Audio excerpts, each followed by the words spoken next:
Molecular basis of inheritance, ताबड़तोड़ पढ़ाई अब यहां से आपकी और जारी होगी। मॉलिक्यूलर बेसिस ऑफ इनहेरिटेंस, यहां तक क्लैरिटी है तो एक बार तारा in the chat section please, फटाफट बता दीजिए यहां तक सबको सब कुछ ठीक तरीके से अभी तक समझ में आया है तो। न्यूमेरिकल अगर आप बना पा रहे हैं, कलर ब्लाइंडनेस के अगर आप बना पा रहे हैं, हेमोफीलिया के आपने बनाया, यहां पर सीकल सेल अनीमिया का, राइट, आपने इनकम्प्लीट डोमिनेंस का बनाया, इनसे बाहर कुछ आता ही नहीं है। There are only few questions which get repeated again and again and again. नए कॉन्सेप्ट्स नहीं है एनसीईआरटी के अंदर, सवाल वही आएंगे थोड़े बहुत घुमा के, इधर उधर करके, पॉलिश करके। अब हॉरिजॉन्टल इंफॉर्मेशन से काम नहीं चलेगा, अब you need to dig down into the vertical information. अब आपको एक टॉपिक के बारे में कई चीजें पता होनी चाहिए जिससे कि आप एलिमिनेट कर सके ऐसे खराब स्टेटमेंट्स को जो आपको असर्शन, रीजन और स्टेटमेंट बेस्ड क्वेश्चंस और मल्टीपल चॉइस क्वेश्चन में दिए जाते हैं। अब एक छोटा सा पॉइंट दे करके आपकी स्टेटमेंट को मोल्ड किया जाएगा और उस स्टेटमेंट को सिर्फ वही बच्चा पकड़ पाएगा जिसने गहराई से हर चीज को समझा है, पूरी साल अच्छे तरीके से प्रयत्न किया है। ठीक है, चलो भैया, मॉलिक्यूलर बेसिस ऑफ इनहेरिटेंस, पहला सवाल आपकी कंप्यूटर स्क्रीन के ऊपर, और यहां पर हम लगा लेते हैं पोल क्योंकि बड़ा सवाल है, पढ़ने में भी खुद वक्त जाएगा। Read the following statement and choose the set of correct. सत्य वचन का पता लगाना है, सही बात का पता लगाना है। Euchromatin is loosely packed, loosely packed है, ढीला ढीला पैक्ड है, इसीलिए इस ढीले ढीले डीएनए के ऊपर आकर के कौन बैठ जाते हैं? ट्रांसक्रिप्शन फैक्टर बैठ जाते हैं, इसीलिए ट्रांसक्रिप्शनली एक्टिव होता है यूक्रोमेटिन। ढीला ढीला है इसीलिए आपका लाइट स्टेन होता है, ज्यादा डार्क दिखाई नहीं देता क्योंकि इनके बीच में बहुत गैप है, लाइट स्टेन होता है। हेट्रोक्रोमेटिन इज ट्रांसक्रिप्शनली एक्टिव, नहीं मेरे भैया, हेट्रोक्रोमेटिन आपका बहुत टाइटली पैक्ड होता है तो आपका बहुत ही डार्क दिखाई देता है, डेंस दिखाई देता है, और यहां एकदम ट्रांसक्रिप्शन फैक्टर बाइंड करने की जगह नहीं होती, तो ट्रांसक्रिप्शन फैक्टर ही बाइंड नहीं कर पा रहा तो ये एक्टिव नहीं इनएक्टिव होते हैं, ये बात गंदी है। Histone octamer is wrapped by negatively charge DNA in nucleosome. Nucleosome क्या होता है? यहां पर हिस्टोन ऑक्टामर यानी कि आपकी 8 यूनिट होती हैं हिस्टोन की, 2 unit H2A, 2 unit H2B, 2 unit H3, 2 unit H4। ठीक है, 2 यूनिट मैंने क्या बोला? H2A, 2 यूनिट आपका H2B, 2 यूनिट H3 और 2 यूनिट H4। टोटल कितनी यूनिट्स हो गई आपकी? 8 यूनिट हो गई, इंटू 2 कर दो इसको, 8 यूनिट हो गई, तो इसे कहते हैं ऑक्टामर। इस ऑक्टामर के अराउंड क्या रैप हो जाता है भैया जी? डीएनए रेप्लिकेट जो होता है वो यहां पर आपका रैप हो जाता है। तो यहां पर आपका नेगेटिवली चार्ज डीएनए है और ये हिस्टोन जो है ये आपका पॉजिटिवली चार्ज है, क्योंकि ये कौन से अमीनो एसिड में रिच होते हैं? लाइसिन एंड आर्जिनिन, जिनके पास एक्स्ट्रा आपका अमीनो ग्रुप होता है, तो that's why they are positively charge. क्योंकि अमीनो ग्रुप क्या होता है आपका, यहां पर देखें तो इट इज NH3 पॉजिटिव, तो ज्यादा अमीनो ग्रुप तो ज्यादा पॉजिटिविटी। और डीएनए के पास क्या होता है? डीऑक्सीराइबोज न्यूक्लिक एसिड, किस चीज से मिलकर बना होता है ये? आपका नाइट्रोजनस बेस, शुगर और फॉस्फेट या फॉस्फोरिक एसिड। फॉस्फेट का फॉर्मूला क्या होता है भैया आपका? यहां पर ये होता है, नेगेटिवली चार्ज हो जाएगा फॉस्फेट की वजह से। तो पॉजिटिव चार्ज प्रोटीन के अराउंड नेगेटिव चार्ज डीएनए तो आपका लिपटेगा ही, पॉजिटिव नेगेटिव में लिप्टन तो होगी, है ना? तो आपकी ये बात करेक्ट है, करेक्ट है। Histones are rich in lysine and arginine, अभी पढ़ा, एकदम करेक्ट बात है। Typical nucleosome contain 400 base pair of DNA helix. 400 base pair नहीं लिपटते, लगभग आपका 200 बेस पेयर के आसपास लिपटते हैं, है ना? तो आपका उत्तर क्या हो जाएगा? गलत बात कौन कौन सी है? अपने को सही बातें पकड़नी है। तो एक तो 5 भी अपनी गलत है और अपना क्या गलत है? 2 अपनी गलत है। तो 2 और 5 को हम एलिमिनेट करने की कोशिश करेंगे, है ना? 2 और 5 को हम लोग एलिमिनेट करने की कोशिश करेंगे। तो उत्तर क्या आ गया? 2 और 5 दोनों नहीं है उसमें, 1 3 4 आ जाएगा, बात खत्म। आई होप आप लोगों ने मार्क कर दिया होगा। उत्तर आना चाहिए सी। यार बहुत बढ़िया, कमाल। अगर आप इस क्वेश्चन में इतना अच्छा मार्क कर रहे हो तो इसका मतलब आपको कुछ आता तो है। The process of translation of mRNA to proteins begins as soon as, आराम से मार्क करिए। यहां बोला गया है कि mRNA यानी मैसेंजर RNA आपका कन्वर्ट होना स्टार्ट हो जाता है प्रोटीन में एज सून एज, यानी पहला स्टेप क्या है? जो mRNA है उसको प्रोटीन में कन्वर्ट करने के लिए यानी ट्रांसलेशन कराने के लिए आपको क्या चाहिए? प्रोटीन फैक्ट्री चाहिए, और प्रोटीन फैक्ट्री का नाम है राइबोसोम। तो सबसे पहले छोटी यूनिट ऑफ राइबोसोम आकर के देखती है, जैसे तुम्हारे घर में रिश्तेदार आते हैं तो तुम जाकर के देखते हो, मम्मी खुद जाकर के नहीं देखती, तुम जाकर के देखते हो पर्दे के पीछे से कि कितने मेहमान है, कितना कप चाय बनानी है। छोटी सब यूनिट जाती है पहले और बाइंड कर जाती है आपकी mRNA पे, और फिर बड़ी सब यूनिट को पता लग जाता है, मम्मी को पता लग जाता है कि अब क्या करना है, तो बड़ी सब यूनिट आ जाती है। बड़ी और छोटी सब यूनिट का कॉम्प्लेक्स बन जाता है जो एमआरएनए पे बाइंड कर जाता है, और इन दोनों सब यूनिट्स के मिलन का कारण क्या होता है, मैग्नीशियम आयन। और जब ये दोनों यूनिट्स यानी प्रोटीन फैक्ट्री जब लोड हो जाती है, तो उसके बाद आता है आपका अडेप्टर मॉलिक्यूल यानी टीआरएनए, जो आपके कोडॉन्स को पढ़ पढ़ के समझ के अकॉर्डिंगली क्या लेकर के आता है, अमीनो एसिड्स पकड़ पकड़ के लेकर आता है, प्रोटीन बनाने की कोशिश करता है। तो tRNA is activated and larger सब यूनिट एनकाउंटर एमआरएनए। नहीं तुम देखकर क्या होगे, मम्मी नहीं देखकर आएगी, रिश्तेदार कितने हैं। स्मॉल सब unit of ribosome encounter mRNA, ये बात सत्य है।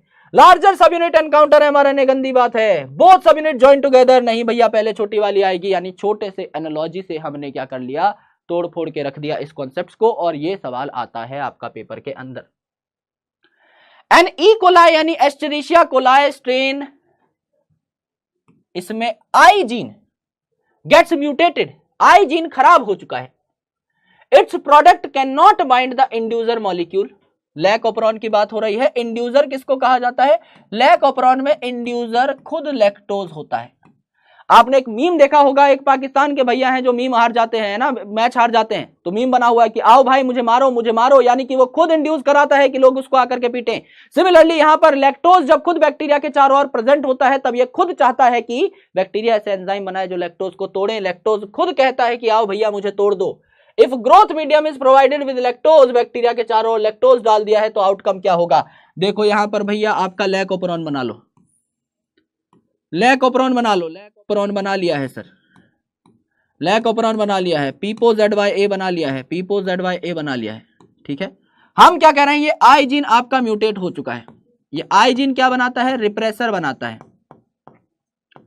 ये आई जीन रिप्रेसर बनाता है, और ये रिप्रेसर ऑपरेटर पर बाइंड करके इसको ब्लॉक करता है।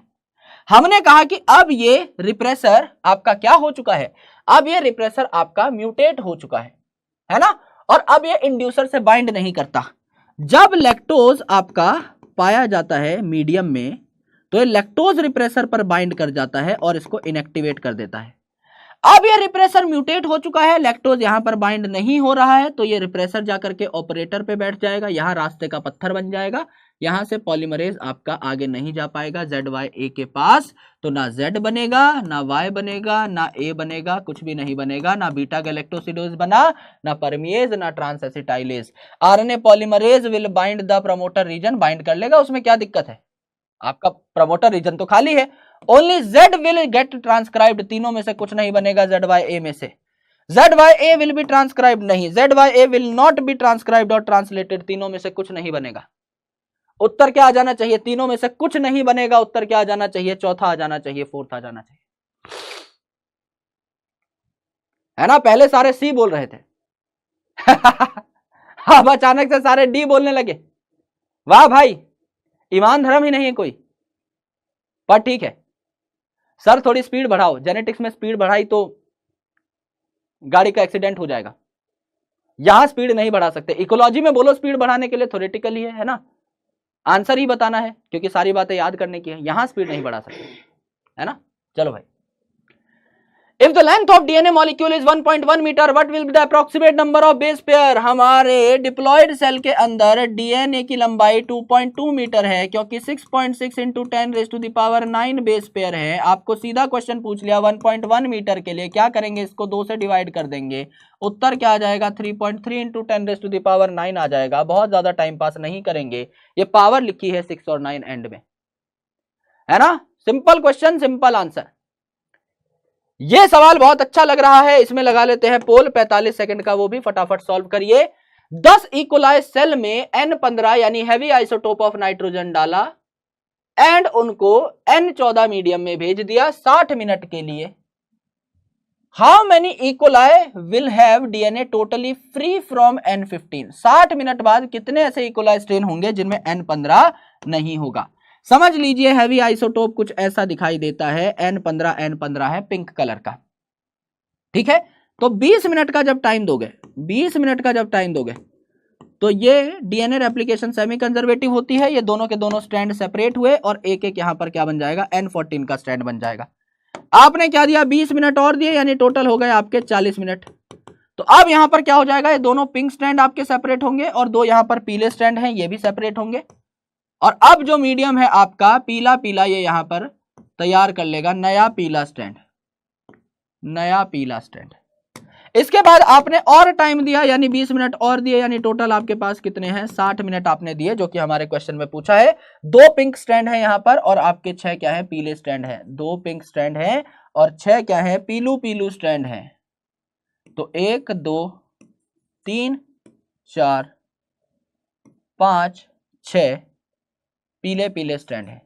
इस पे भी बना पीला पीला, इस पे भी बना पीला पीला, इस पे भी बना पीला पीला, पीला पीला, पीला पीला, पीला पीला, पीला पीला, पीला पीला।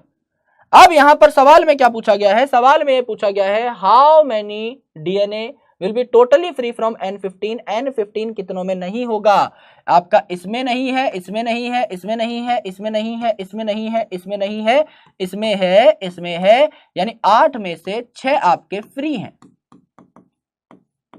तो अगर एक डीएनए आपने शुरू में लिया और उसमें से 6 फ्री हो जाते हैं, तो आपको बोला है 10 लेने हैं, शुरू में 10 है तो 6 से मल्टीप्लाई कर दो, यानी आपका 60 फ्री होंगे 80 में से N15 के, 60 फ्री हो जाएंगे 80 में से आपका N15 के। उत्तर क्या हो गया आपका, चौथा हो गया। अच्छा न्यूमेरिकल था भैया जी, मजा ही आ गया। 60 हो जाएगा। आई 20 सेल भाई, 20 में होगा N15। How many equalise cells will have DNA free from N15। किसमें N15 नहीं है, यानी किसमें ये पिंक स्ट्रैंड नहीं है, ये बताना है। 2 में तो है ना, 8 में से 2 में है, यानी 80 में से 20 में है, 60 में नहीं है। जो नहीं है वो बताना है, रिक्त स्थान की पूर्ति करनी है, रिक्त स्थान बनाना नहीं है। पहले सवाल पढ़ो उसके बाद कूदो। Complete the flow chart of central dogma. C for central dogma, C for ये स्कीम किन्होंने दी थी, C for central dogma, C for Francis Crick साहब ने दी थी। 2 ऐसे महानुभाव थे जिन्होंने हमें बताया था डीएनए के स्ट्रक्चर के बारे में, वॉटसन एंड क्रिक, जिनको नोबेल प्राइज मिला था 1953 में। एंड उनके साथ 2 और साइंटिस्ट थे, Morris Wilkins and Rosalind Franklin. Rosalind Franklin ma'am की डेथ नोबेल प्राइज डिस्ट्रीब्यूशन से पहले हो गई थी, तो उनको नोबेल प्राइज नहीं मिला था। वॉटसन और क्रिक में से क्रिक साहब ने ये बात हमें बताई थी, डीएनए से डीएनए बनना रेप्लिकेशन, डीएनए से आरएनए बनना ट्रांसक्रिप्शन, तो ट्रांसक्रिप्शन हो जाएगा। अच्छा, ए यहां पे दिया ही नहीं है, तो ए क्या हो जाएगा, रेप्लिकेशन हो जाना चाहिए। ए क्या हो जाएगा, रेप्लिकेशन, रेप्लिकेशन। बी क्या हो जाएगा, ट्रांसक्रिप्शन, बी क्या हो जाएगा, ट्रांसक्रिप्शन, ट्रांसक्रिप्शन। सी क्या हो जाएगा, एमआरएनए से प्रोटीन, तो डी क्या हो जाएगा आपका, प्रोटीन, और सी हो जाएगा आपका ट्रांसलेशन। सी हो जाएगा ट्रांसलेशन, डी हो जाएगा आपका प्रोटीन, तो उत्तर हो जाएगा आपका सेकंड। बहुत ही बेसिक सवाल, बहुत ही बेसिक जवाब। What is the role of RNA polymerase 3 in the process of transcription in eukaryote? Simple सी ट्रिक है। जब असेक्सुअल रिप्रोडक्शन होती है ना, तो एक जैसे ही बच्चे पैदा होते हैं, एकदम पेरेंट जैसे, क्योंकि असेक्सुअल रिप्रोडक्शन में एक ही पेरेंट बच्चा बना रहा होता है, तो बच्चा भी 100% पेरेंट जैसा ही होता है। उन बच्चों को कहा जाता है क्लोन, और क्लोन के ग्रुप को हम लोग क्या कहते हैं, रैमेट कहते हैं। साइंटिफिक वर्ड है रैमेट। अब रैमेट में देखिए सबसे पहले क्या आ रहा है, सबसे पहले आ रहा है आर, सबसे पहले आ रहा है तो फर्स्ट पोजीशन आर की, फिर क्या आ रहा है, सेकंड पोजीशन एम की, तीसरा क्या आ रहा है, थर्ड पोजीशन आपके टी की। तो यहां पर आरएनए पॉलीमरेज 1 जो है ये क्या बनाता है, आरआरएनए बनाता है। कोई भी आरआरएनए, राइबोसोमल आरएनए है ना, 23S 5.8S, कोई भी आरआरएनए, राइबोसोमल आरएनए मतलब पॉलीमरेज 1। पॉलीमरेज 2 बनाएगा एमआरएनए, और एमआरएनए बनता है एचएनआरएनए की प्रोसेसिंग से, यानी एचएनआरएनए हेटेरोजीनियस न्यूक्लियर आरएनए, या एमआरएनए कौन बनाएगा आपका, आरएनए पॉलीमरेज 2। आरएनए पॉलीमरेज 3 क्या बनाएगा आपका, टीआरएनए, जिसको प्यार से क्या कहा जाता है, सॉल्युबल आरएनए या एसआरएनए भी कहा जाता है। रैमेट ट्रिक से आप बताइए क्या क्या बनना चाहिए। आरएनए पॉलीमरेज 3 क्या बनाएगा, 3 क्या बनाना चाहिए आपका, टीआरएनए बनाना चाहिए, तो आपका टीआरएनए बनाएगा, टीआरएनए बनाएगा। एमआरएनए बनाएगा, नहीं, एमआरएनए 2 बनाता है। एसएनआरएनए ओनली, नहीं भैया, टीआरएनए बनाएगा। ट्रांसक्राइब आरआरएनए, ये तो नंबर 1 वाला बना रहा था, तो उत्तर क्या आ जाता है आपका, एलिमिनेशन से सीधा सीधा आंसर 1 आ जाता है। टीआरएनए और उसके संबंधी ये एसआरआरएनए है, आरआरएनए नहीं है। कहीं कोई अलग से सवाल पूछे, this is not ribosomal RNA, this is srRNA, है ना, दिस इज एसएनआरएनए, राइट। तो अल्टीमेटली क्या हो जाएगा यहां पर, उत्तर आपका 1 हो जाएगा। आइडेंटिफाई द करेक्ट स्टेटमेंट, सत्य वचन का पता लगाइए, सही बात का पता लगाइए। RNA polymerase binds with rho factor to terminate the process of transcription. RNA polymerase सारे काम ट्रांसक्रिप्शन के खुद ही करता है, इनिशिएशन भी, इलोंगेशन भी, टर्मिनेशन भी। जैसे आप अपने किसी दोस्त के साथ हो तो खुश हो, तो आरएनए पॉलीमरेज जब सिग्मा फैक्टर के साथ है तो इनिशिएटर का काम कर रहा है, इनिशिएट कर सकता है दोस्त के साथ मिलकर कुछ भी। अकेला है तो पॉलीमराइजेशन का काम करता है, नाम ही आरएनए पॉलीमरेज, तो पॉलीमराइज करेगा अकेला है तो।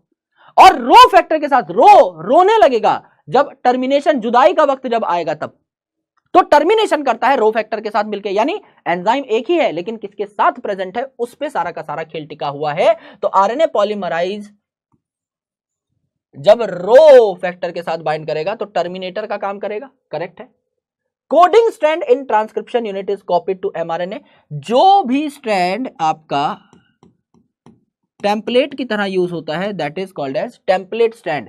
कोडिंग स्ट्रैंड यहां पर क्या था, फ्रेम ऑफ रेफरेंस था, फ्रेम ऑफ रेफरेंस था, मतलब डीएनए का वो स्टैंड जिसपे हम कह रहे हैं कि भैया 5 प्राइम एंड पे क्या है आपका प्रमोटर है और आपका 3 प्राइम एंड पे टर्मिनेटर है, उसको हम कोडिंग स्ट्रैंड कह रहे हैं।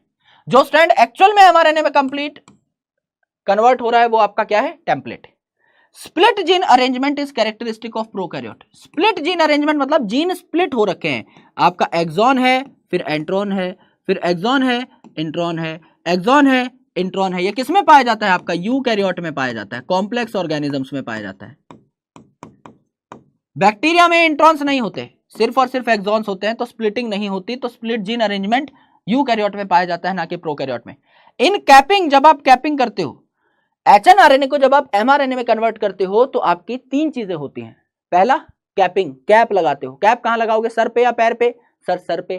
तो 5 प्राइम एंड क्या होता है, किसी भी स्ट्रैंड का सर होता है। 5 प्राइम टू 3 प्राइम चीजें बन रही होती हैं, तो सर पे क्या लगाओगे, मिथाइल ग्वानोसिन की कैप। टेल यानी 3 प्राइम एंड पे क्या लगाओगे, पॉली एडिनाइलेट की टेल, यानी कई एडेनिन पाए जाएंगे इकट्ठे, 200 से 300 एडेनिन पाए जाएंगे। और स्प्लाइसिंग यानी इंट्रॉन को आप रिमूव कर दोगे, ये जो बीच के इंट्रॉन है बिना काम के सीक्वेंस, इनको आप रिमूव कर दोगे स्प्लाइसिंग से। तो ये तीनों चीजें होती हैं आपकी प्रोसेसिंग में।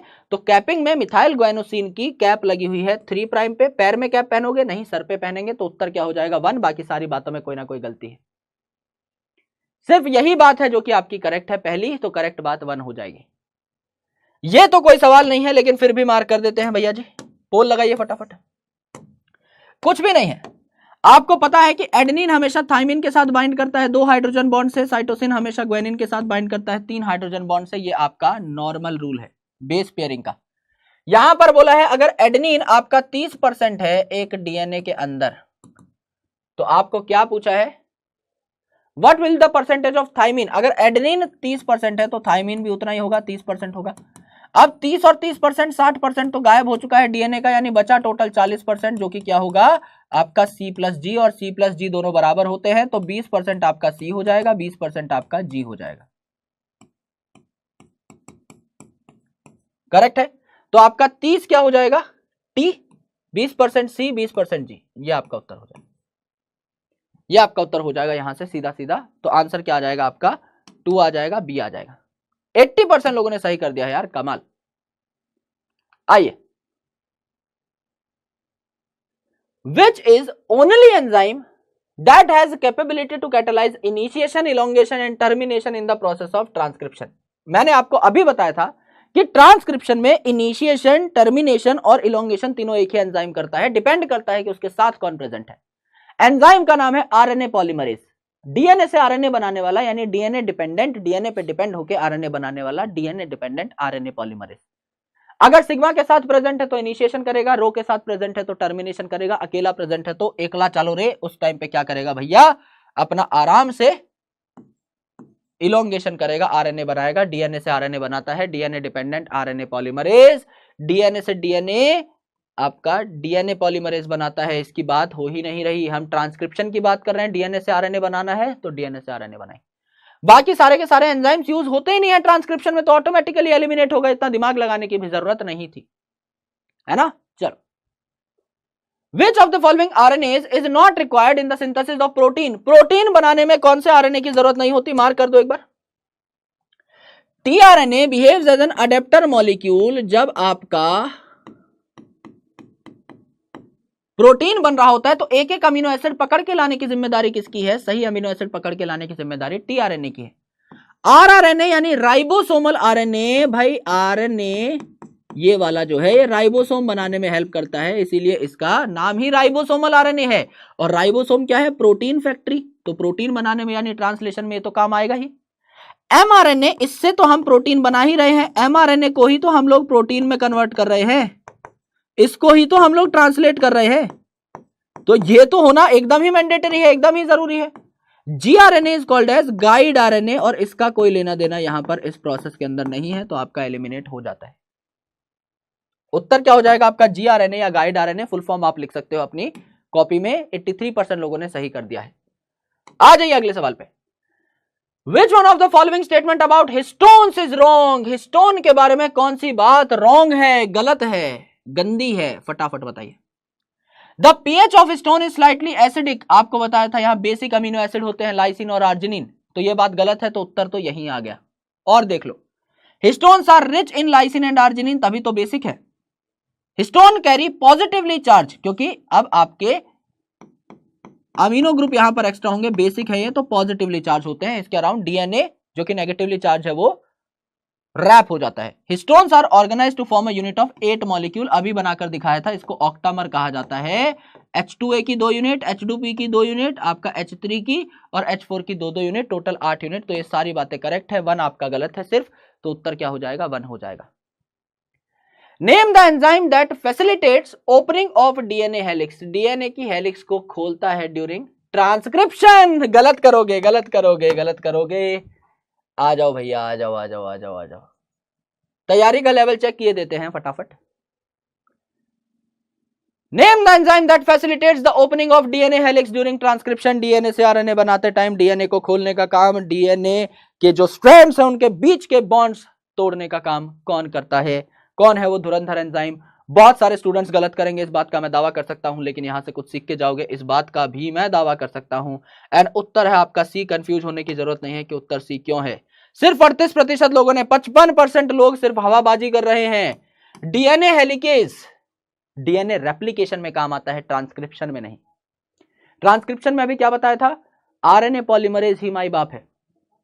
सिग्मा के साथ प्रेजेंट है तो इनिशिएटर, रो के साथ प्रेजेंट है तो टर्मिनेटर, अकेला प्रेजेंट है तो इलोंगेटर, जो कुछ है सब आपका क्या है? आरएनए पॉलीमरेज ही है। वही सारा का सारा दारोमदार उठाकर बैठा हुआ है। अल्टीमेटली यही सब कुछ करेगा, अलग अलग एंजाइम्स के साथ मिलकर, सिग्मा फैक्टर के साथ मिलकर ये क्या करेगा? इनिशिएशन करेगा, तो डीएनए हेलिक्स को खोलेगा, चीरेगा, फाड़ेगा। समझ में आया नहीं? फटाफट बताइए, है ना? तो एग्जैक्टली एज अ टीचर हमको पता लग जाता है कि आप कहां गलती करोगे, और वहां सीखने की अपॉर्चुनिटी भी मिलती है। आ जाओ भैया जी। Which of the following statement is correct? सत्य वचन कौन सा है? Adenine pair with thymine through 1 hydrogen bond. नहीं भाई, अभी बताया था एडेनिन और थाइमिन में 2 हाइड्रोजन बॉन्ड होते हैं, साइटोसिन और ग्वानिन में 3 हाइड्रोजन बॉन्ड होते हैं। Adenine pair with thymine through 3 hydrogen bond, फिर गलती कर दी, 2 हाइड्रोजन बॉन्ड होते हैं। Adenine does not pair with thymine, हाँ भाई नाराज ही हो जाएंगे हम, तो नहीं बनाएंगे डबल स्ट्रैंडेड डीएनए। ये हालांकि सवाल तो बड़ा टुच्चा था, पर ठीक है, अब नीट में आया हुआ है, पीवाईक्यू का सवाल है, तो क्या कर सकते हैं, अब जैसा है वैसा है ना? तो ये आपके जो रूल है ये यहां पर कॉम्प्लीमेंटेरिटी में फॉलो हो रहे होते हैं। करेक्ट है जी, एकदम करेक्ट है। Choose the correct pair from the following, सही बात, सही जोड़े का यहां पर आपको क्या करना है? चुनाव करना है। Polymerase break the DNA into fragment, क्या पॉलीमरेज डीएनए को टुकड़ों में काटेगा? भाई ये फ्रेगमेंट में तोड़ने का काम किसका होता है? न्यूक्लियस का होता है। Endonuclease, exonuclease. न्यूक्लियस क्या करता है? न्यूक्लिक एसिड के डीएनए आरएनए के टुकड़े करता है। Nucleus separate 2 strand of DNA, DNA के 2 स्ट्रैंड को सेपरेट करने का काम किसका है? आपका हेलिकेज या अनवाइंडेज का। या तो हेलिक्स को खोलने वाले एंजाइम को हेलिकेज बोलेंगे, आपके डीएनए के दोनों स्ट्रैंड को सेपरेट करने वाले एंजाइम को, अनवाइंड करने वाले को अनवाइंडेज बोलेंगे। Exonuclease make cut at specific position, ये बायोटेक की स्टेटमेंट है। स्पेसिफिक पोजीशन पे काटता है एंडोन्यूक्लियस, एक्सो मतलब बाहर बाहर काटता है। अगर ये डीएनए है तो डीएनए की स्पेसिफिक पोजीशन पे काटता है एंडोन्यूक्लियस, सिर्फ बाहर बाहर से एक एक न्यूक्लियोटाइड आपका रिमूव करता जा रहा है कोने से, तो ये क्या है? एक्सोन्यूक्लियस है, तो ये बात भी गलत है। Ligase molecular glue join the 2 DNA molecule, क्या बनाता है, कौन सा बॉन्ड बनाता है, फॉस्फोडाइएस्टर बॉन्ड बनाता है, हमेशा याद रखना। डाइएस्टर दो आपके न्यूक्लियोटाइड्स को जोड़ेगा तो डाइएस्टर, फॉस्फोडाइएस्टर बॉन्ड बनाता है आपका कौन, आपका यहां पर लाइगेज। तो ये बात आपकी करेक्ट है, ये बात आपका सत्य वचन हो जाता है। The term nuclein for genetic material, पहले आपकी इतनी आजादी नहीं थी रिसर्च करने की, आप किसी भी पेशेंट का सैंपल नहीं ले सकते थे, तो हमारे फ्रेडरिक मिशर साहब ने डिस्कार्डेड बैंडेजेस को डस्टबिन में से उठा करके पस सेल, किसी को फुंसी हो जाती है तो सफेद कलर का पस यहां जमा हो जाता है, उस पस को यूज किया और बोला कि इसके अंदर कोई ना कोई मटेरियल है जिसको मैं न्यूक्लिन कहता हूं, क्योंकि न्यूक्लियस के अंदर ये मटेरियल है तो मैं इसे न्यूक्लिन कहूंगा। उसके बाद एक साइंटिस्ट आए जिनका नाम था अल्टमान, और अल्टमान ने बोला ये जो मिस्टर साहब आपने माल देखा है न्यूक्लियस के अंदर, ये एसिडिक भी है नेचर में, तो एक काम करते हैं, आपने न्यूक्लिन नाम दिया है और ये आपका एसिडिक भी है नेचर में, तो मैं इसको न्यूक्लिक एसिड बुला दूं तो बुरा तो नहीं ना मानेंगे। बोला नहीं मानेंगे भैया, तो आप यहां पर न्यूक्लिक एसिड टर्म दे देते हैं अल्टमान साहब द्वारा, और मिशर साहब ने क्या कह दिया, इसको न्यूक्लिन कह दिया। ठीक है। In the polynucleotide chain, polynucleotide chain मतलब कई न्यूक्लियोटाइड जुड़े हुए हैं of DNA, nitrogen base is linked to the OH of, nitrogen base is linked to the OH of. आराम से देखिए और मार्क करिए, कोई जल्दबाजी नहीं है। आप कोई भी अपने मन का नाइट्रोजनस बेस ले लीजिए, लेट्स से मैंने यहां पर एक पिरिमिडीन ले लिया है 6 मेंबर का, ये आपका बॉन्ड बनाता है किसके साथ, एक राइबोज शुगर के साथ बॉन्ड बना देता हूं, डीऑक्सी राइबोज के साथ बना लो, राइबोज के साथ बना लो, अपनी मर्जी है भैया जी, कोई दिक्कत नहीं है ना। यहां पर ये क्या है आपका नाइट्रोजनस बेस, ये क्या है आपका राइबोज शुगर,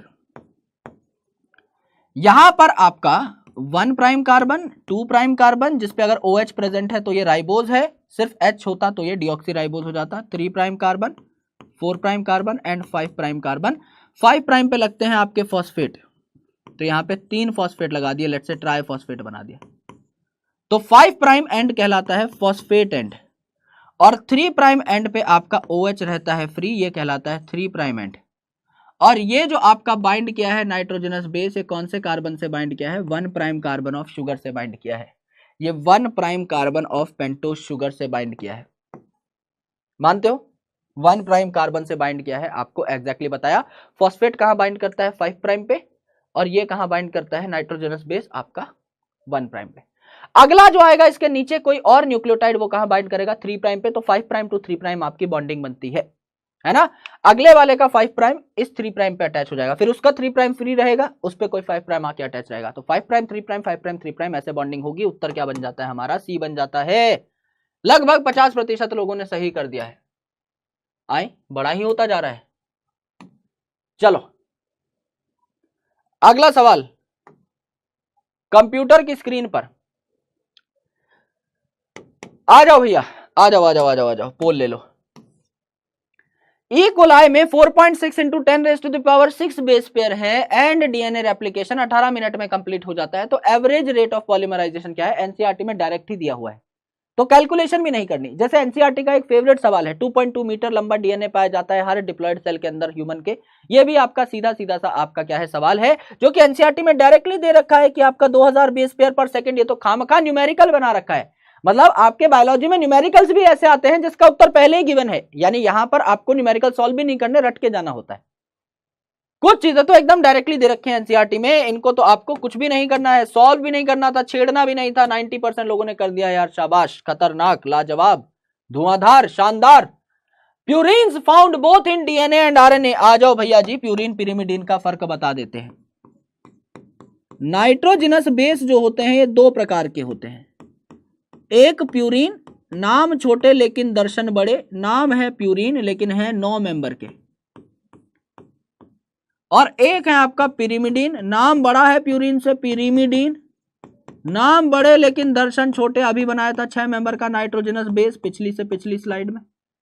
ये जो आपके प्यूरिन होते हैं कौन से होते हैं, आलू गोभी होते हैं, आलू गोभी होते हैं, ए फॉर आलू, A for adenine, G for गोभी, जी फॉर ग्वानिन, आलू गोभी आपका क्या होता है प्यूरिन होता है। पिरिमिडीन, आलू गोभी आ गई है तो इसको कट कर दो, कट कर दो भैया। C for cytosine, U for uracil जो सिर्फ आरएनए में होता है, और टी फॉर थाइमिन। आलू गोभी आ गई है, आलू गोभी को काट देंगे, आलू गोभी को काट देंगे भैया जी। यहां पर आलू गोभी काट दी है ना। अब क्या बनाएंगे सर, कुछ तो बना रहे होंगे। अब हमें पूछा गया है कि purines found in both DNA and RNA, purine found in both DNA and RNA, adenine guanine दोनों ही पाए जाते हैं। क्योंकि डीएनए में क्या क्या पाया जाता है मेरे दोस्त, डीएनए में पाया जाता है आपका A T G C, RNA में क्या पाया जाता है आपका ए यू जी सी। टी और यू में फर्क है, टी और यू में भेद है, ए जी सी तो कॉमन है, ए जी सी तो कॉमन है, तो ए और जी तो कॉमन है, ए और जी तो कॉमन है, एडेनिन ग्वानिन दो ही प्यूरिन है तो दोनों में पाए जाएंगे। तो उत्तर क्या हो गया आपका, बी हो गया, एकदम बी हो गया भाई। और पिरिमिडीन अगर कोई पूछ ले तो आपका पाया जाएगा डीएनए में साइटोसिन और थाइमिन, और आपका आरएनए में साइटोसिन और यूरेसिल। तो कहीं थाइमिन दिख जाए, टी दिख जाए, इसका मतलब पक्का डीएनए है, कहीं यूरेसिल दिख जाए मतलब पक्का आरएनए है। ये एकदम इनके बीच का क्या है, डिफरेंशिएटर है। ओके भैया, करने की कोशिश करिए, पढ़ने में भी टाइम लगेगा इस सवाल को, तब तक आप पूल मार्क कर दो। Under which of the following conditions will there be no change in reading frame of following mRNA. अच्छा, बहुत सिंपल सवाल है। Insertion of G at fifth position, fifth position पे अगर आप एक चीज कोई भी ऐड कर दोगे तो पूरा फ्रेम हिल जाएगा। या तो तीन चीजें हटाओ या तीन चीजें डालो, या तीन के मल्टीपल में चीजें हटाओ या तीन के मल्टीपल में चीजें डालो, तब फ्रेम सेम रहता है। Deletion of G from fifth position, भाई एक हटा दोगे यहां से तो भी दिक्कत है। Insertion of A and G, दो चीजें डाल रहे हो फिर भी आपका फ्रेम हिलेगा। Deletion of G G U, तीन चीजें हटा रहे हो सेवंथ एट्थ नाइन्थ पोजीशन पे, तो 1 2 3 ऐसा ऐसा था, 4 5 6 ऐसा था, 7 8 9 ऐसा था, एंड सो ऑन। अब आपने ये वाला रिमूव कर दिया है, फ्रेम तो वही रहा, एएसी एज इट इज आया, एजीसी एज इट इज आया, जीसीयू एज इट इज आया, एयूयू एज इट इज आया, बीच का बस आपने एक कोडॉन गायब कर दिया है, फ्रेम पे इसका फर्क नहीं पड़ा है। तो फ्रेम शिफ्ट म्यूटेशन यहां पर नहीं हुई। 72% लोगों ने सही बता दिया है, दैट्स वेरी गुड, है ना। चलो, एक्सप्रेस्ड सीक्वेंस टैग क्या है, एक्सप्रेस्ड सीक्वेंस टैग आराम से देखिए। ह्यूमन जीनोम प्रोजेक्ट के दौरान या किसी भी ऑर्गेनिज्म के जीनोम का सीक्वेंस समझने के दौरान आपके पास हमेशा दो ऑप्शन होते हैं। या तो आप पूरे जीनोम को अंधाधुंध सीक्वेंस कर लो कि हमारे जितने भी नाइट्रोजनस बेस हैं हम तो सबकी सीक्वेंसिंग करेंगे, हम तो एक एक नाइट्रोजनस बेस पता लगाएंगे किसके बाद क्या है। इसे कहते हैं ब्लाइंड अप्रोच, या इसे कहते हैं होल जीनोम सीक्वेंसिंग, या इसे कहते हैं सीक्वेंस एनोटेशन। लेकिन समझदारी इसमें है कि आप सिर्फ कोडिंग सीक्वेंसेस जो हैं उनको टारगेट कर रहे हैं, यानी ऐसा डीएनए जो एक्सप्रेस कर रहा हो, आरएनए या प्रोटीन बना रहा हो, सिर्फ इसको भी मैं अलग से सीक्वेंस कर लूं तो और फायदा है, मैं सिर्फ इंपॉर्टेंट जीन्स के बारे में पता लगा पाऊंगा। तो वो जीन जो आरएनए के तौर पे एक्सप्रेस हो सकते हैं, प्रोटीन भी बना सकते हैं, लेकिन जो आरएनए बना रहा है वो भी आपका यहां पर एक्सप्रेशन करता हुआ दिखाई देगा। तो वो पार्ट जो आपका आरएनए बना ले उसकी हम यहां पर सीक्वेंसिंग कर देंगे, इसे एक्सप्रेस्ड सीक्वेंस टैग कहा जाता है। बहुत सिंपल सी बात है। Which of the following feature of genetic code does not allow bacteria to produce human insulin by recombinant DNA technology? Mark कर दीजिए भाई। हम जब बायोटेक्नोलॉजी पढ़ते हैं तो हम समझते हैं कि हम हमारे इंसुलिन का जीन, जो कि हमारा जीन ऑफ इंटरेस्ट है, उसको हम कैसे बैक्टीरिया में डालते हैं वाया अ प्लाज्मिड, और कैसे बैक्टीरिया हमारा इंसुलिन बनाने लग पड़ता है। कैसे हो पाती है ये चीज, क्योंकि genetic codes are nearly universal in nature. अगर यू का मतलब फिनाइल एलेनिन है मेरे लिए, तो यू का मतलब फिनाइल एलेनिन ही होगा बैक्टीरिया के लिए। इसीलिए वो एग्जैक्टली वही इंसुलिन बनाता है जो हम हमारे सेल्स के अंदर बना रहे होते हैं।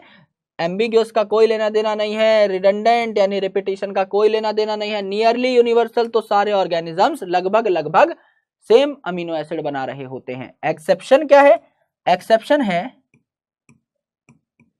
एक्सेप्शन क्या है, एक आधा कोड आपका अलग है, किसके अंदर, कुछ प्रोटोजोन्स के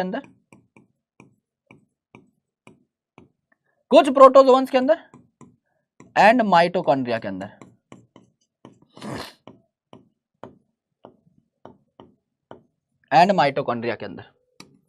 इनमें आपका एक्सेप्शन है, अदरवाइज एकदम मस्त गाड़ी चलती है। दुनिया के सारे ऑर्गेनिजम्स में लगभग एक सा ही कोडॉन है। बहुत सारे लोगों ने सही कर दिया है, दैट्स वेरी गुड। आगे देखिए, match the following, lac operon पूछ लिया है, फटाफट मार्क करिए, तब तक हम इसको देख लेते हैं कि क्या है। अच्छा, जीन पूछा है और आपका प्रोडक्ट पूछा है। आई जीन बनाता है इनहिबिटर, इनहिबिटर मतलब रिप्रेसर, प्रोसेस को रिप्रेस करने वाला, ऑपरेटर पे जाके बाइंड करेगा, तो ए का आर आ रहा है, ए का आर 3 जगह आ रहा है, ये एलिमिनेट हो गया। जेड बनाता है आपका बीटा गैलेक्टोसिडेज, ए बनाता है ट्रांस एसिटाइलेज, ट्रांस एसिटाइलेज ए बनाता है, और वाई बनाता है आपका परमिएस, परमिएस।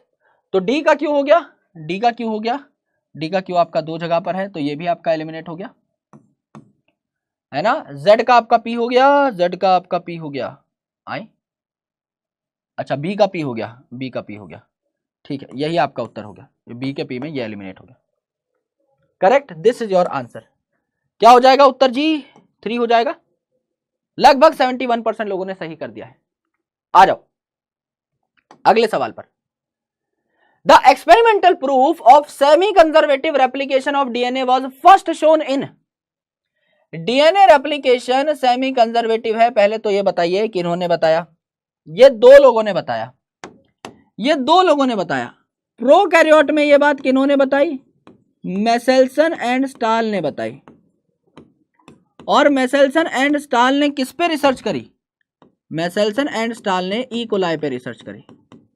दूसरा किन्होंने बताई, टेलर और उनके साथियों ने बताई, कपड़ों का टेलर नहीं, साइंटिस्ट का नाम है टेलर, और इन्होंने क्या यूज करी, फाबा बीन यूज करी।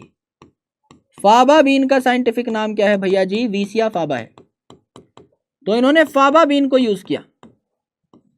केमिकल कौन कौन सा लिया इन्होंने, अभी हमने देखा था सेमी कंजर्वेटिव में यहां पर N15 यानी हैवी आइसोटोप ऑफ नाइट्रोजन लिया गया, और यहां पर वीसिया फाबा में क्या लिया गया, रेडियो एक्टिव थाइमिडीन लिया गया, रेडियो एक्टिव थाइमिडीन लिया गया।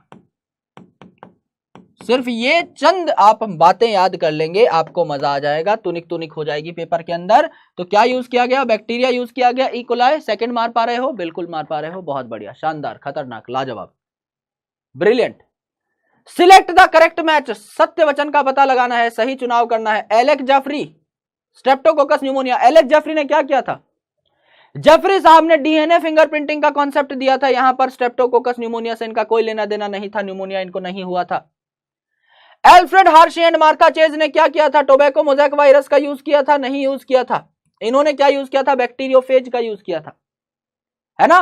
तो इन्होंने T2 बैक्टीरियोफेज का यूज किया था। T2, 2 is an even number, तो T इवन बैक्टीरियोफेज भी कहा जाता है, T2, T4, T6 and so on. Meselson and stall ने फाइसम सताइवम का यूज किया था, नहीं भैया, मेंडल साहब खेती कर रहे थे। जैकब एंड मोनोड ने लैकोप्रोन दिया था, बिल्कुल दिया था, दोनों भाइयों ने मिलकर के लैकोप्रोन दिया था, एकदम सही बात है।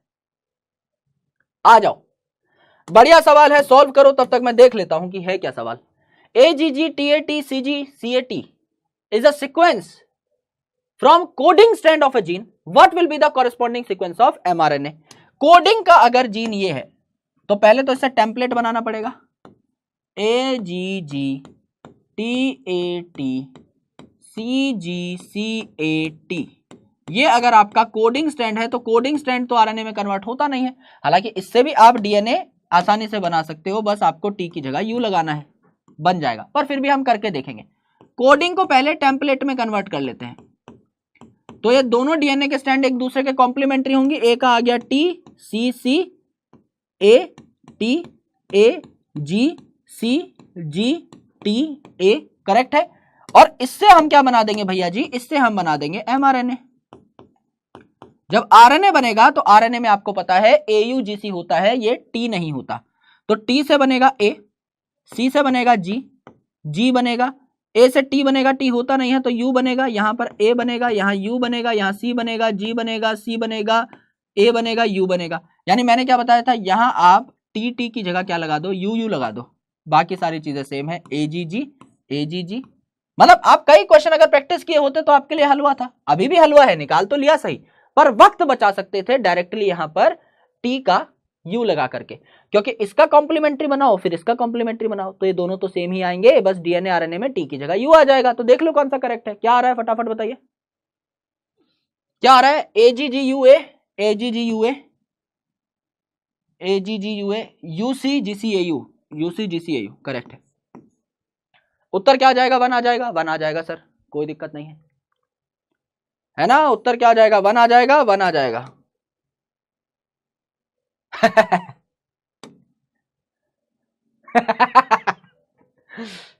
जीनियस, क्या बना दिया भाई। UCC, कुछ लेना देना ही नहीं है, यू है ही नहीं शुरू में, किसी में नहीं है, पर ठीक है अभी चलो, है ना। मुझे लगता है डांटने का भी एक वक्त था, अब तो वक्त हाथ से फिसल चुका है, तो अब उसका भी कुछ फायदा मिलेगा नहीं। अब चंद घंटों में दुनिया उथल पुथल नहीं कर पाएंगे हम लोग, है ना, पर जो है वो सीख ले, वही बहुत बड़ी बात है। All of the following are part of operon except operon. Operon का मतलब ये होता है कॉमन प्रमोटर और ऑपरेटर। ओपेरॉन ऑपरेटर से ही शब्द लिया गया है। स्ट्रक्चरल जीन ZYA जिनको हम कन्वर्ट करते हैं बीटा गैलेक्टोसिडेज, ट्रांसएसिटाइलेज और परमिएज में।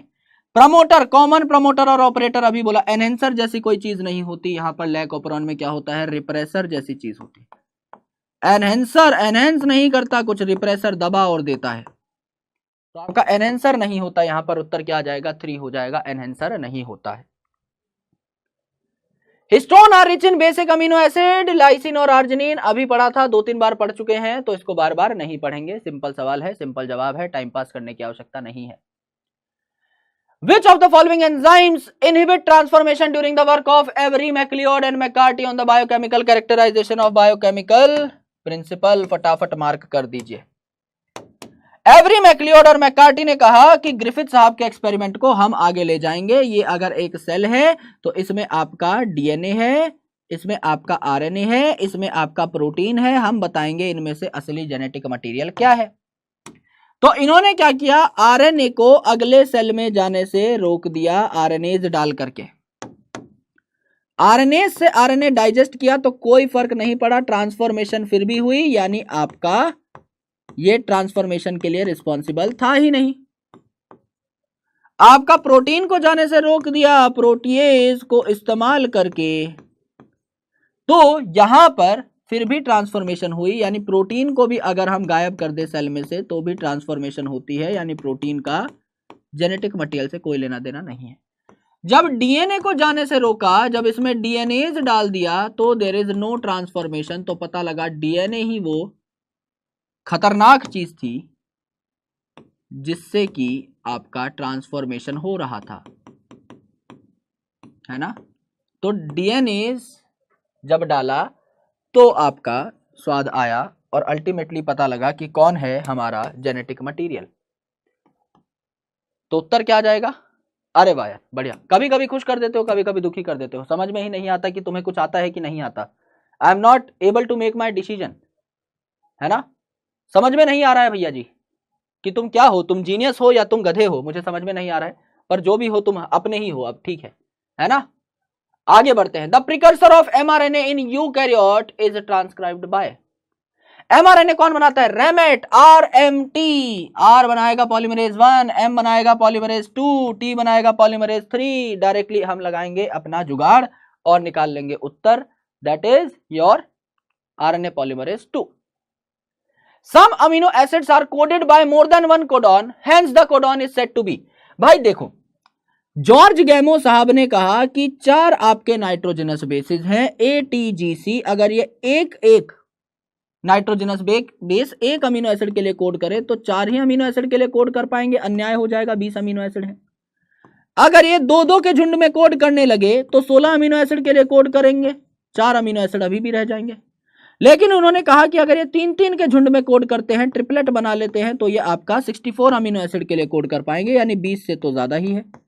अब हमें पता है इन 64 कोडॉन में से, है ना, अब हमें पता है इन 64 कोडॉन्स में से आपका 3 कोडॉन्स जो हैं ये तो स्टॉप कोडॉन है, ये तो किसी चीज के लिए कोड नहीं करते, यानी फंक्शनल कोडॉन कितने हैं आपके? 61 आपके फंक्शनल कोडॉन है जो कोई ना कोई अमीनो एसिड बना सकते हैं।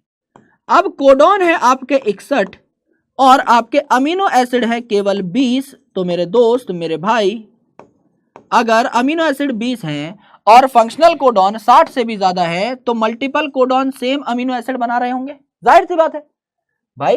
3 कोडॉन एक अमीनो एसिड बना रहे होंगे, 3 गुना ज्यादा है। इसे हम क्या कहते हैं? इसे हम कहते हैं द प्रॉपर्टी ऑफ डीजेनरेसी। इसे हम कहते हैं property of degeneracy. Her codon एक स्पेसिफिक अमीनो एसिड बनाता है, इसे हम अनएम्बिग्यूटी कहते हैं। लेकिन 61 कोडॉन है और अमीनो एसिड सिर्फ 20 है, तो मल्टीपल कोडॉन आपका एक अमीनो एसिड बना रहा होगा ना, जैसे 6 आपके ऐसे कोडॉन है जो लाइसिन बना सकते हैं, तो मल्टीपल है, तो आपका ऐसा डीजनरेसी कहा जाता है, तो है ना डीजनरेसी से कहा जाएगा, डीजनरेट हो जाएंगे आपके कोडॉन, उत्तर आ जाएगा आपका D. Secondary structure of tRNA look like, भाई मार्क करो, ये तो बहुत इंपॉर्टेंट है आसान सवाल लेकिन इंपॉर्टेंट बहुत है। सेकेंडरी स्ट्रक्चर ऑफ टीआरएनए आपका कैसा दिखता है? क्लोवर लीफ लाइक, लौंग की लीफ लाइक दिखता है, clover leaf like. Do me a favour, let's play Holi साहब ने ये मॉडल दिया था, साइंटिस्ट का नाम था होली। टर्शरी स्ट्रक्चर या 3D स्ट्रक्चर जब आप देखेंगे तो 3 डायमेंशनल स्ट्रक्चर कैसा दिखता है? Inverted L shape. इन दोनों लाइनों में से एक लाइन आपको स्टेटमेंट में टिकी हुई जरूर मिलेगी, इसीलिए ये बात मैंने लिखने को कही है, दोनों स्टेटमेंट को यहां पर लिख दिया जाए। क्लोवर लीफ शेप हो जाएगी आपकी secondary structure, clover leaf shape हो जाएगी, इन्वर्टेड एल क्या हो जाएगी आपकी? टर्शरी शेप हो जाएगी, है ना। उत्तर क्या आ जाएगा हमारा? बी आ जाना चाहिए, बी आ जाना चाहिए। 56% लोगों ने सी, ए और डी कुछ लेना देना ही नहीं है भाई, है ना। 16% लोगों ने किया है स्ट्रेट पॉलीपेप्टाइड चेन, आरएनए का स्ट्रक्चर पॉलीपेप्टाइड चेन जैसा। आरएनए प्रोटीन में फर्क ही नहीं पता, कोई बात नहीं, है ना। चलो सवाल क्या है दोस्त? सवाल यह है कि अ ब्लाइंड अप्रोच, अंधाधुंध approach of simply sequencing whole set of genome, आगे जो आ रहा है सब कुछ सीक्वेंस कर दे रहे हैं, चाहे कोडिंग सीक्वेंस हो चाहे नॉन कोडिंग सीक्वेंस हो, और उसके बाद पता लगाना कि जो कोड कर दिया है, जो अभी तक हड़कंप मचा दिया है, ये कौन कौन से जीन कोड हो गए हैं, कहां प्रेजेंट है, क्या करते हैं क्या नहीं करते हैं, इंट्रॉन है एक्सॉन है, सारी बातें उनमें एनोटेट करना, इसे कहते हैं हम लोग सीक्वेंस एनोटेशन। अंधाधुंध जो आगे आ रहा है हर चीज को सीक्वेंस कर देना, सीक्वेंस एनोटेशन या होल जीनोम सीक्वेंसिंग कहलाता है, जहां पर आप पूरे जीनोम की ही सीक्वेंसिंग कर देते हो। लेकिन जब आप एकदम कोडिंग सीक्वेंसेस की ही बात करते हो तो उन्हें एक्सप्रेस्ड सीक्वेंस टैग कहा जाता है, जहां पर आप सिर्फ और सिर्फ ऐसे डीएनए के पार्ट की कोडिंग करते हो, सीक्वेंसिंग करते हो जो आपका आरएनए बना रहा होता है। Polymorphism that is variation at genetic level arises due to, variation at genetic level कहां आएगी भाई? आपका जेनेटिक मटेरियल है उसमें वेरिएशन किससे आती है? What is the root cause of variation? Variation sexually reproducing organism में कहां से आती है? जब हम गैमेट बनाते हैं मियोसिस से तो क्रॉसिंग ओवर रिकॉम्बिनेशन होती है, और उसके अलावा नेचर हमें क्या देता है तोहफे में? म्यूटेशन देता है। ये जो म्यूटेशन और रिकॉम्बिनेशन क्रॉसिंग ओवर है, ये मिलकर के हमें इवॉल्व करने में मदद करती है, बेहतर करने में मदद करती है, और हमारे अंदर फुर्ती स्फूर्ति और बदलाव लेकर के आती है, जिससे हमारे होने वाले बच्चे एकदम चुस्त दुरुस्त हों, अपने आने वाले चेंजेस का सामना कर पाएं और बेहतर हो पाएं विद टाइम, कुछ बढ़िया मचा रहे हों विद टाइम। ये हमारे जेनेटिक्स के कुछ सवाल थे जो कि हम लोगों ने अभी सॉल्व किए। अब जेनेटिक्स में principles of inheritance and variation के बाद and molecular basis of inheritance के बाद वक्त आता है इवोल्यूशन का। तो अभी सुजीत सर आपको करा रहे होंगे evolution and human health and disease in a sequence. Strategies for enhancement in food production आपका गायब हो चुका है, तो उसके बाद मैं आऊंगा माइक्रोब लेकर के और आपका एक इकोलॉजी का चैप्टर ऑर्गेनिज्म एंड पॉपुलेशन लेकर के। फिर सर कराएंगे आपको बायोटेक्नोलॉजी, और फिर मैं कराऊंगा आपको इकोलॉजी का बचा हुआ part that is ecosystem and biodiversity and it's conservation. और उसके बाद हम दोनों ले रहे होंगे आपका इम्तिहान, आपके असली इम्तिहान से पहले खेल रहे होंगे एक रैपिड फायर राउंड, और खेल रहे होंगे आपकी इज्जत के साथ, अगर आपने अच्छे से पढ़ाई नहीं कर रखी होगी तो, और सराह रहे होंगे आपकी प्रिपरेशन को अगर आपने अच्छे से तैयारी कर रखी होगी तो। एक रैपिड फायर होगा जहां पर महज 20 सेकंड के अंदर हम लोग हर सवाल का जवाब देने की कोशिश कर रहे होंगे, और आप हमारे साथ साथ डायरेक्टली इन चैट सेक्शन एक एक क्वेश्चन को पढ़ रहे होंगे, सॉल्व कर रहे होंगे। तो ये हमारे पास एकदम ताबड़तोड़ यहाँ पर एक सेशन था, जो कि हाँ लीडर बोर्ड देखना है, लीडर बोर्ड देखो भाई, लीडर बोर्ड देख लीजिए। जानवी, आयुष, सौम्यजीत, साइनोबैक्टीरिया, हिना, प्रियांशु, अर्जुन पटेल, राठौड़, मिस्टर कुणाल, मयंक, शिवम, सानिया, हेमा, ईशा, आरती, जीतू, सुचि, नेहा, सार्थक, अनम, प्रियांशु, श्रेयसी, मोहम्मद सुफियान, दिव्या, मास्टर साहब, इन सबको बधाई, बाकी सबको भी बधाई, हर कोई सीख ही रहा है कुछ कुछ, है ना, कोई दिक्कत नहीं। चलिए यार, पेडिग्री एनालिसिस पे यूजुअली क्वेश्चन नहीं आता है, हालांकि हमने काफी क्वेश्चन पेडिग्री पे करा रखे हैं। अगर आप ये समझ गए कि जो हमने एक कॉन्सेप्ट बताया था ऑटोसोमल डोमिनेंट का, ऑटोसोमल रिसेसिव का, sex link dominant, sex link recessive का, then you will be able to make it. पिछले 8 सालों में, 7-8 सालों में एक भी पेडिग्री पर क्वेश्चन नहीं आया है। सिर्फ सिंबल समझना आता है। डब्बा जो है वो आपका मेल है, गोला आपका फीमेल है। डब्बे और गोले की शादी करा दोगे तो नीचे सीक्वेंस में आपके बच्चे आ जाते हैं। अगर डब्बे में रंग भर रखा है इसका मतलब बीमार है इंडिविजुअल। आप अगर रिसेसिव और डोमिनेंट का मतलब समझते हो, you will be able to make most of the questions, right.